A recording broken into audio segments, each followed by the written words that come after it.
আসসালামু আলাইকুম। সবাই কেমন আছেন? আলহামদুলিল্লাহ আমি ভালো আছি।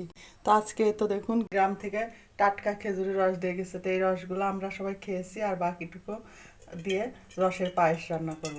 তো প্রথমে রসগুলো সুন্দর করে সেঁকে নিচ্ছি, সেঁকে নিব। এখন এই রসটা আমি সুন্দর করে জাল দিয়ে বলক উঠিয়ে ফেনাগুলা সম্পূর্ণ ফেলে দিব। আর এই তো এদিকে আমি 2 মুঠ পোলা চাউল নিয়েছি, এগুলো এখন আমি সুন্দর করে ধুয়ে একটু ভিজিয়ে রাখবো।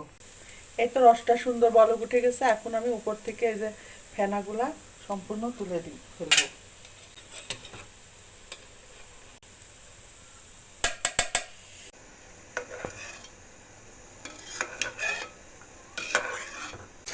এই তো ফেনাগুলো সুন্দর উঠানো হয়ে গেছে, এখন আমি ধুয়ে ভিজিয়ে রাখা চীনা গুঁড়া পোলাও চাল দিয়ে দিব। আপনারা চাইলে পোলাও চাল না থাকলে আলু চাউল দিয়ে করতে পারেন। এখন আমি এভাবে চুলাতে রেখে দিব, রেখে দিব আস্তে আস্তে চাউলগুলো সিদ্ধ হবে আর রসটাও ঘন হয়ে সুন্দর পায়েস তৈরি হয়ে যাবে। এই তো আমার খেজুরের রসের পায়েসটা রান্না হয়ে গেছে, এখন আমি নামিয়ে নিব।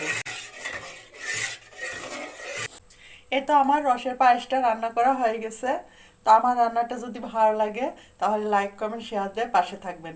আর এই শীতের সময় এরকম খেজুরের টাটকা রস দিয়ে আপনারাও বাসাতে তো এভাবে তৈরি করে খাবেন। তা আজকে এ পর্যন্ত, আগামীতে আবার কোনো নতুন ভিডিও নিয়ে আপনাদের মাঝে উপস্থিত হব। আল্লাহ হাফেজ। আসসালামু আলাইকুম।